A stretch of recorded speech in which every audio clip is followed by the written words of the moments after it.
Hello students, आज हम लोग स्टार्ट करेंगे आपका नया टॉपिक निश्चित समाकलन। ये आपका बोर्ड एग्जाम में इससे बहुत ही इंपॉर्टेंट क्वेश्चन बनता है। तो चलिए हम लोग अपना निश्चित समाकलन स्टार्ट करते हैं। देखिए, पिछले वीडियो में हम लोगों ने समाकलन के टॉपिक को डिस्कस किया था, उसमें बहुत सारे समाकलन आपने वहाँ पर किए थे। तो सपोज़ करिए आपने किस तरह से समाकलन किया था। जैसे मान लीजिए आपने पास कोई फंक्शन था f(x) और इसका हम समाकलन कर रहे थे। तो सपोज़ करिए अगर f(x) का समाकलन आपके पास आता है कैपिटल F(x) और प्लस का c, इसमें हम क्या कर रहे थे, एक कांस्टेंट टर्म भी ऐड कर रहे थे, क्योंकि आपने समाकलन में ये कहा था कि यहाँ पर जो भी टर्म्स आता है, क्योंकि ये जो समाकलन होता है वो डिफरेंशिएशन का उल्टा टर्म्स होता है। तो यहाँ पे बहुत सारे ऐसे डिफरेंशिएशन होते हैं जिसमें आपके पास जब आपका उसको डिफरेंशिएट करते हैं, जो वैल्यू आती है, जब उसको आप दोबारा से इंटीग्रेट करते हैं उस वैल्यू को, तो आपके पास वो वैल्यू नहीं प्राप्त होती है। ठीक है, तो उन सभी के लिए हम यहाँ पर कॉन्स्टेंट सी को ऐड करते हैं। तो यहाँ पर हमारे पास सपोज करें कि अगर हमारे पास समाकलन है integration of f(x) dx is equal to f(x) plus c, ये नॉर्मल समाकलन आपके पास है। तो अगर इस समाकलन में हम दो निश्चित सीमाओं को यहाँ पर ले लिया जाए, ठीक है, तो दो निश्चित सीमाएं, सपोज दैट एक a है और दूसरी हमारे पास b है। तो यहाँ पर देखिए हमने a रखा और यहाँ पर हमने b रखा। ये आपके पास कहलाती है लोअर लिमिट और ये कहलाती है आपके पास अपर लिमिट। ठीक है ना, इसको बोलते हैं निम्न सीमा और इसको बोलते हैं उच्च सीमा। तो integration of a to b कैसे पढ़ेंगे, यहाँ पे नीचे से स्टार्ट करेंगे। Integration of a to b f(x) dx, इस तरीके से आप इसको पढ़ेंगे। तो integration of a to b f(x) dx, ये आपके पास क्या हो जाएगा, ये आपके पास कहलाता है निश्चित समाकलन। ये जो integration of a to b f(x) dx है, ये आपके पास क्या कहलाता है, निश्चित समाकलन कहलाता है, किसका, f(x) का। ठीक है, ये आपके पास निश्चित समाकलन है। तो इसको आप किस तरीके से करेंगे, तो देखिए जब आप इसकी हम बात करेंगे तो यहाँ पर आपके पास जो इसकी बात करें तो ये आपके पास कहलाती है लोअर लिमिट। ठीक है ना, ये आपके पास है लोअर लिमिट और इसको बोलते हैं निम्न सीमा। और ये जो लिमिट है आपके पास, ये कहलाती है अपर लिमिट। ये आपके पास क्या कहलाता है, अपर लिमिट कहलाती है, इसको बोलते हैं उच्च सीमा। ठीक है, ये आपके पास उच्च सीमा यानी अपर लिमिट कहलाता है। और ये वैल्यू क्या है, इस तरीके से आप पहचान जाएंगे क्वेश्चन हमारा निश्चित समाकलन है, क्योंकि उसमें जो वैल्यू आपको दी जाएगी निश्चित समाकलन में, तो उसमें आपको लिमिट जरूर दी जाएगी। तो यहाँ पर लिमिट क्या है, a से b है। तो चलिए इसको देखते हैं। तो सपोज करें अगर हम integration of a to b f(x) dx यहाँ से निकाल रहे हैं, तो हमने ये कहा है कि f(x) का समाकलन कैपिटल F(x) है। तो इस तरीके से अगर हम यहाँ पर बात करें कि f(x) का समाकलन कैपिटल F(x) हो जाए, ठीक है ना, तो f(x) का समाकलन क्या हो जाए, कैपिटल F(x) हो जाए। तो यहाँ पर जब आप रखेंगे कैपिटल F(x) प्लस c, ठीक है, और यहाँ पर क्या रखेंगे, a टू b, फिर आप पहले अपर लिमिट रखेंगे। तो जब अपर लिमिट रखेंगे तो ये हो जाएगा fb।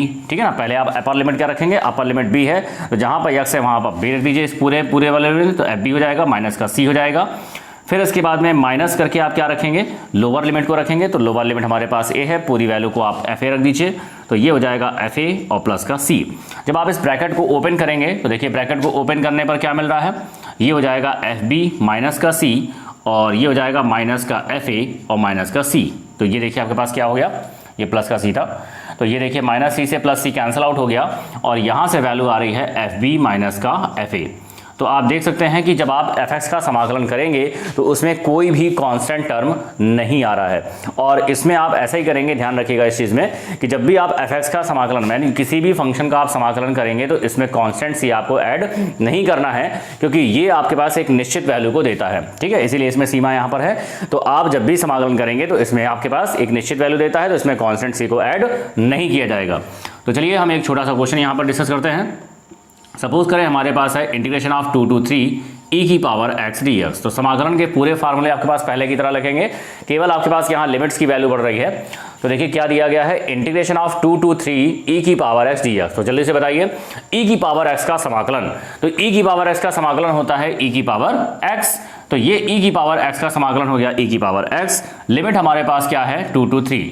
तो पहले आप अपर लिमिट रखेंगे तो ये हो जाएगा e की पावर 3, माइनस करके लोअर लिमिट रखेंगे, ये हो जाएगा e की पावर 2। तो ये हमारे पास इसका आंसर हो गया। तो आई होप आपको ये क्वेश्चन क्लियर हो गया होगा। अब हम लोग आपके एक्सरसाइज को डिस्कस करेंगे। ओके, देख लीजिए इसको। चलिए, तो हमारी जो एक्सरसाइज है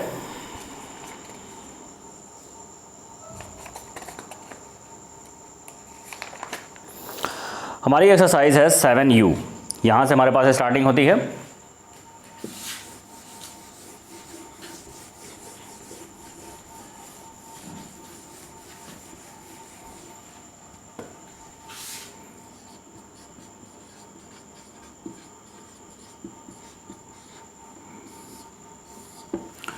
एक्सरसाइज 7U की बात करें तो पहला क्वेश्चन हमारे पास कह रहा है integration of 1 to 2, number first integration of 1 to 2 x की पावर में 5 और ये हो जाएगा dx।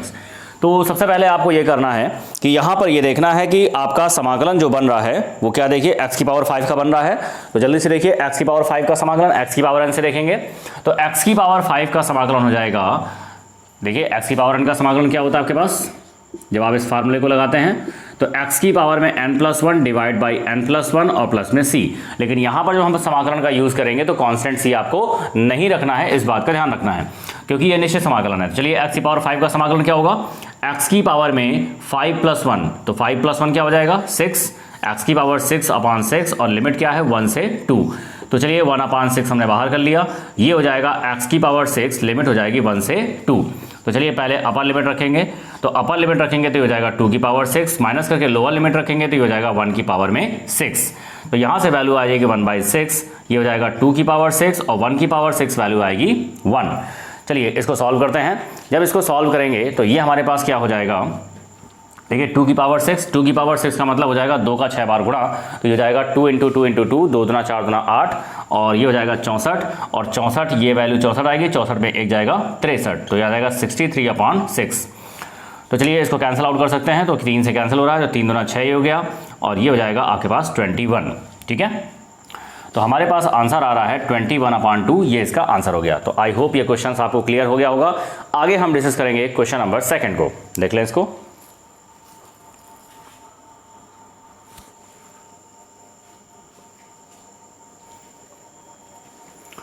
चलिए now question number 2 is, question number 2 कह रहा है integration of 1 to 4 dx/√x, integration of 1 to 4 dx/√x।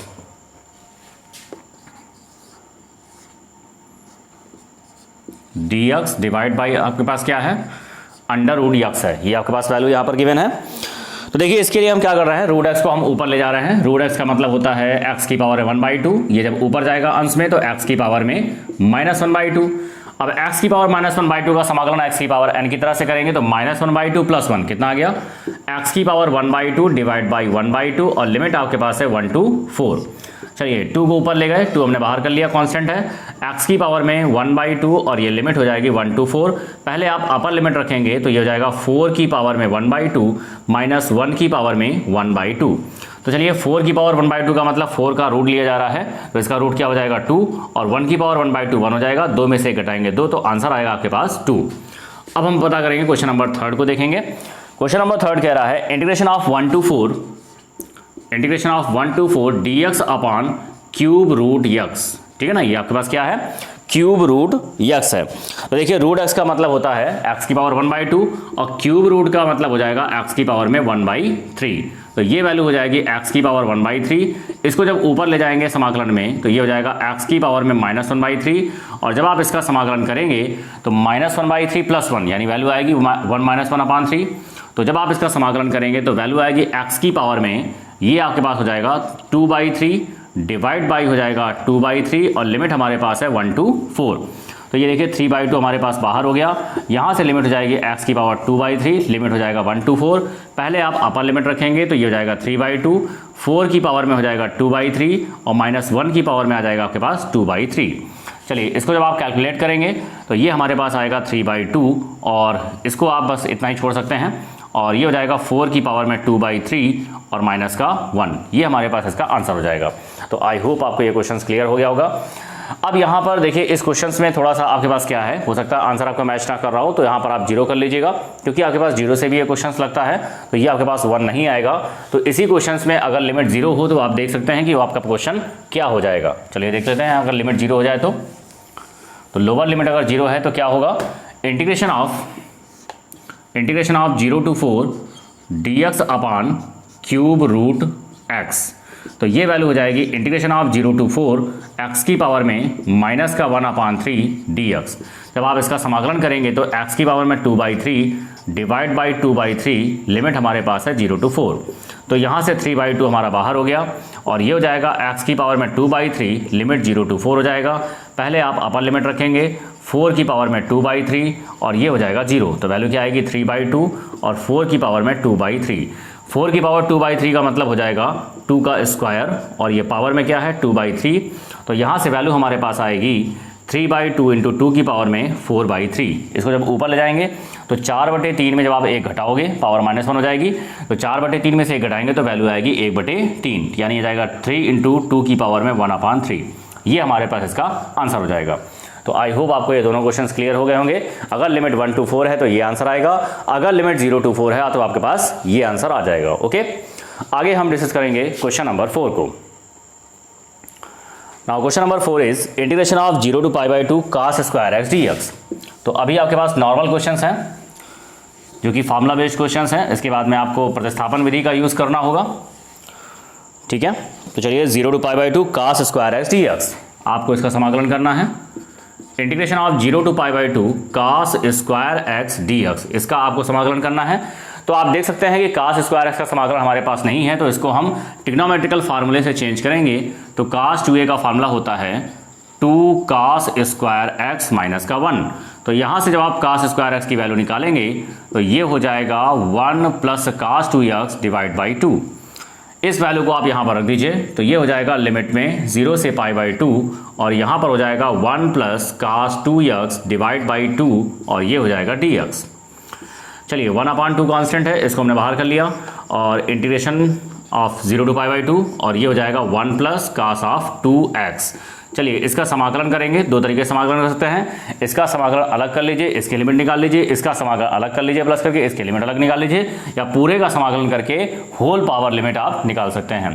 तो चलिए 1 का हम डायरेक्ट कर ले रहे हैं, होल पावर में कर ले रहे हैं। तो देखिए 1 का समाकलन x हो जाएगा और cos 2x का समाकलन हो जाएगा sin 2x डिवाइड बाई 2 और लिमिट हमारे पास है 0 से π/2। पूरे की लिमिट हमने यहाँ पे ले ली। तो देखिए पहले हम यहाँ पर अपर लिमिट रखेंगे, तो सब जगह आप π/2 रख दें। तो यहाँ पर जब आपने π/2 रखा तो ये हो जाएगा π/2, यहाँ पर जब π/2 रखा तो साइन का 2 इंटू π/2 तो ये हो जाएगा sin पाई, माइनस यहाँ पर रखेंगे 0 और sin 2π भी, sin 0 भी हो जाएगा 0। तो ये वैल्यू हो जाएगी आपके पास 0 आ जाएगी। sin पाई का मान भी 0 हो जाएगा, तो ये आ जाएगा 1/2 और इंटू में आ जाएगा π/2। तो ये वैल्यू आएगी हमारे पास π/4, ये इसका आंसर होगा। ओके, आगे हम डिस्कस करेंगे क्वेश्चन नंबर 5 को। ये हमारे पास क्वेश्चन नंबर 4 था। नाउ क्वेश्चन नंबर 5 इज, चलिए क्वेश्चन नंबर 5 हमारे पास कह रहा है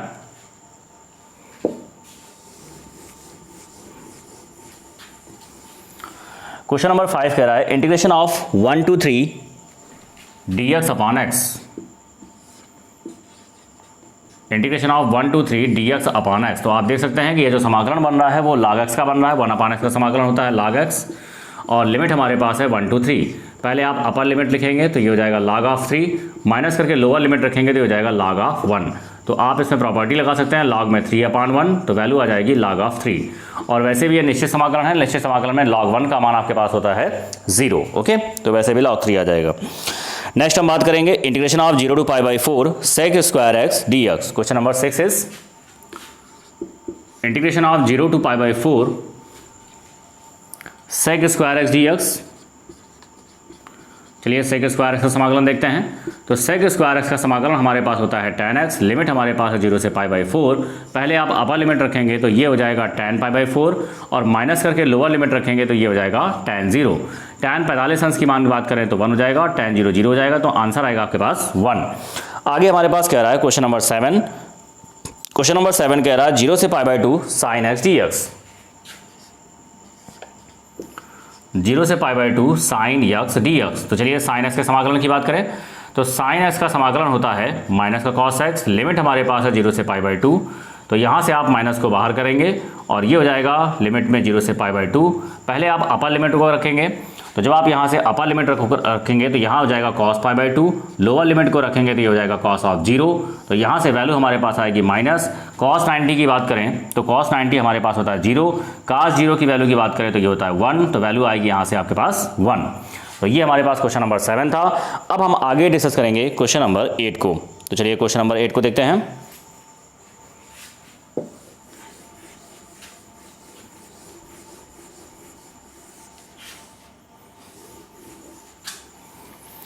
क्वेश्चन नंबर 8 कह रहा है integration of 4x cube, integration of 1 to 2,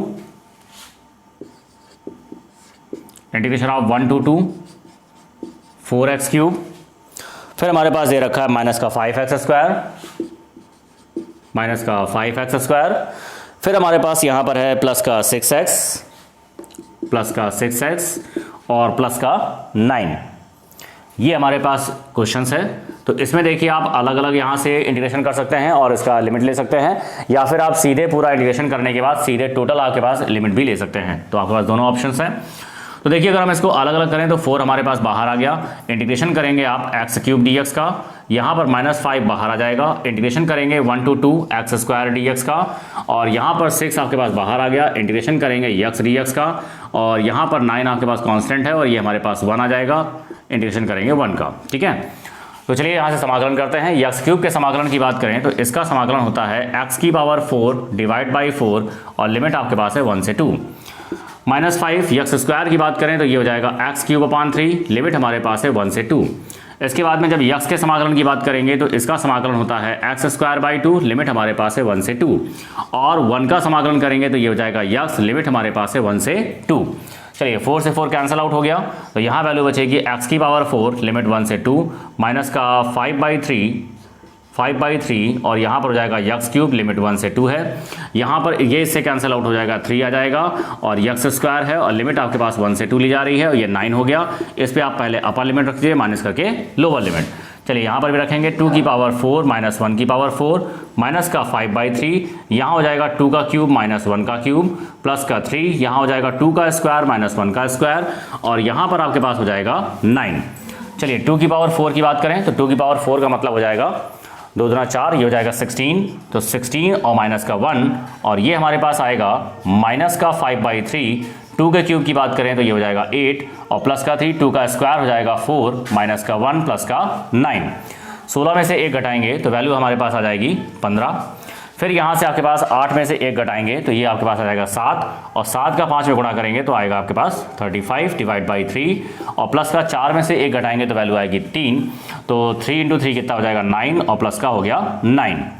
तो चलिए इसमें आप क्या कर सकते हैं, 3 एलसीएम ले सकते हैं। जब आप 3 एलसीएम लेंगे तो यहाँ पर क्या हो जाएगा 45 हो गया, माइनस का 35 हो गया, यहाँ पे 27 और प्लस का 27। तो चलिए आप 45, 27, 27 जोड़ दीजिए, तो 27 और 27 कितना हो जाएगा आपके पास 54 हो जाएगा। 54 45 की बात करें तो ये हो जाएगा 5 4 9, तो ये हमारे पास क्या हो जाएगा 99। 99 में जब आप 35 को माइनस करेंगे तो वैल्यू आएगी 4, और 9 में से 3 को माइनस करेंगे तो वैल्यू आएगी 6, तो वैल्यू आ जाएगी हमारे पास 64/3। ये हमारे पास इसका आंसर होगा। आगे हम डिस्कस करेंगे क्वेश्चन नंबर 9 को, इसको देख लें। और इस क्वेश्चन में आप देखिए क्या कर सकते हैं, सीधे सीधे आप पूरे का समाकलन कर दीजिए और पूरे का इंटीग्रेशन करने के बाद टोटल वैल्यू को आप लिमिट ले लीजिए। पहले आप अपर लिमिट रख दीजिए और फिर माइनस करके लोअर लिमिट रख दीजिए। तो ऐसे भी आप इस क्वेश्चन को लगा सकते हैं, ठीक है। तो चलिए क्वेश्चन नंबर 9 को देखते हैं। Question number 9 is integration of π/6 to π/2 cos x dx।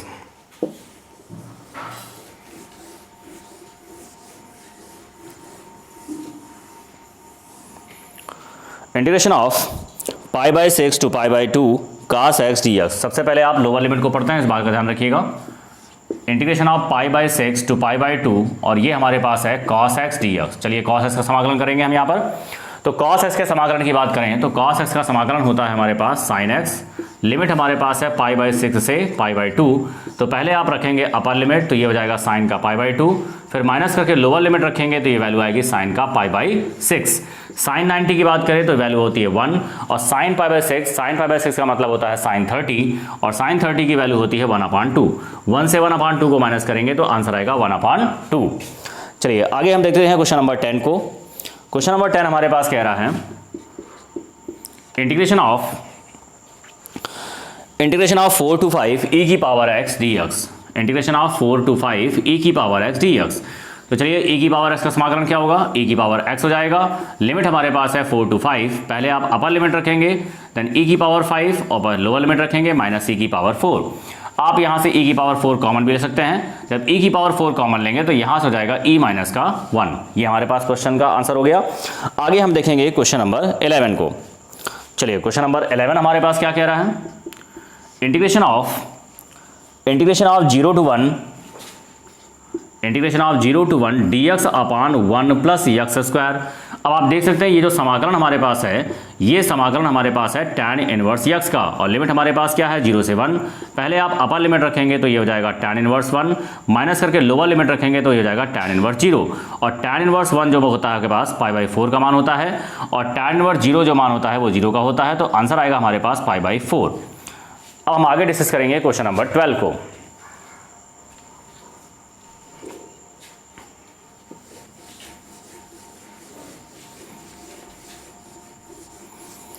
Question number 12 हमारे पास कह रहा है integration of 2 to 3 dx upon integration of 2 to 3 dx upon x square minus का 1। अगर आप इस क्वेश्चन को ध्यान से देखें तो ये हमारे पास जो समाकलन होता है 1 अपॉन एक्स स्क्वायर माइनस ए स्क्वायर, ये फार्मूला होता है 1 अपॉन 2a log में x minus A divide by x plus A plus का c। अब यहाँ से हम इसको कंपेयरिंग करें तो a की वैल्यू आपके पास 1 है, तो अगर आप इस फार्मूले को लगाएं तो ये हो जाएगा 1 अपॉन 2a log में x माइनस ए अपॉन एक्स प्लस ए, और लिमिट हमारे पास है 2 to 3। तो यहाँ से देखिए 1 अपॉन 2 बाहर आ गया, और फिर हमारे पास यहाँ पर बच रहा है log में x minus 1 divide by x plus 1, और लिमिट हमारे पास है 2 to 3। पहले आप अपर लिमिट रखेंगे सब जगह पर, जब आप अपर लिमिट रखेंगे 3 में से 1 जाएगा, 2 बच जाएगा आपके पास, और यहाँ पर 2 और 1 यहाँ पर जो आपने 3 रखा तो 3 में से 1 जाएगा, कितना बचेगा 2, और 3 और 1 कितना हो गया 4, तो 2/4 हो जाएगा। फिर माइनस करके लोअर लिमिट रखेंगे, तो यहाँ पर जब लोअर लिमिट रखेंगे 2 में से 1 घटाएंगे 1 हो जाएगा, और यहाँ पर रखेंगे 2 और 1 कितना हो जाएगा 3, तो ये वैल्यू आएगी 1 अपॉन 3। ये देखिए हमारे पास कैंसिल आउट हो रहा है, तो यहाँ से वैल्यू आ जाएगी 1 अपॉन 2, ये हो जाएगा log में 1 अपॉन 2 और माइनस में log में 1 अपॉन 3।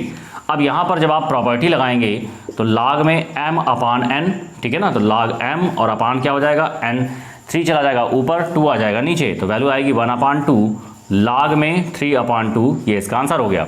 आप चाहें तो 1 अपॉन 2 को पावर में कर सकते हैं, तो ये आएगा log में √3/2। आगे हमारे पास है क्वेश्चन नंबर 13। क्वेश्चन नंबर 13 को देखेंगे। क्वेश्चन नंबर 13 कह रहा है integration of 0 to 1 dx upon under root में 1 माइनस का एक्स स्क्वायर। तो ये देखिए ये हमारे पास जो फार्मूला बन रहा है वो बन रहा है साइन इनवर्स एक्स का, तो ये हमारे पास आएगा साइन इनवर्स x, लिमिट हमारे पास है 0 से 1।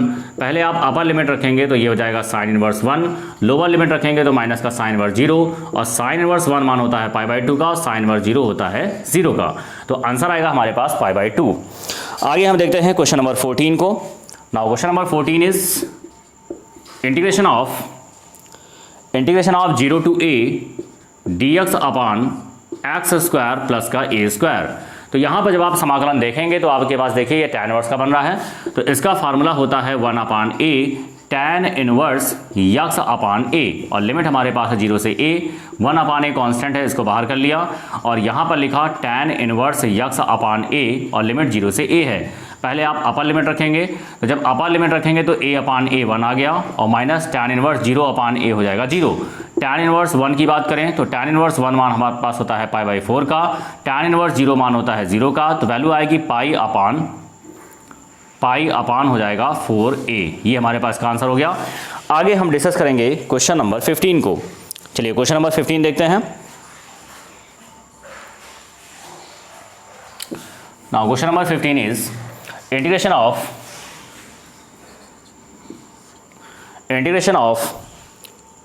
0 से π/2 sin 2x dx। तो देखिए sin 2x dx है, तो अगर इसको हम x की तरह ट्रीट करें तो आप देखिए फार्मूला आपके पास क्या था, sin x का होता है माइनस cos x। तो अगर हम ये कहें कि आपके पास x टर्म है तो sin 2x का हो जाएगा माइनस cos 2x, और x के गुणांक से डिवाइड करेंगे तो अपॉन 2, और लिमिट हमारे पास है 0 से π/2।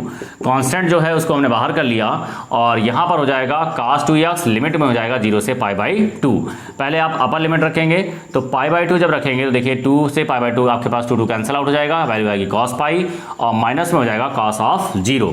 चलिए cos π की वैल्यू की बात करें तो cos π का मान होता है -1, cos 0 की वैल्यू की बात करें तो 1 हो जाएगा, -1 और -2 की बात करें तो वैल्यू आएगी माइनस का 2, माइनस माइनस प्लस हो गया, 2 से 2 कैंसिल आउट होगा, और वैल्यू आएगी हमारे पास 1। तो ये हमारे पास क्वेश्चन नंबर 15 था। तो इस तरीके से आपके पास ये निश्चित समाकलन के क्वेश्चंस लगाए जाते हैं। पहले जो क्वेश्चंस है बहुत ही नॉर्मल क्वेश्चंस हैं, आगे भी आपके पास क्वेश्चंस हैं, इनको आप ट्राई करेंगे और नेक्स्ट वीडियो में हम आगे क्वेश्चन को डिस्कस करेंगे। ओके, आज के लिए इतना ही रखते हैं। Thank you.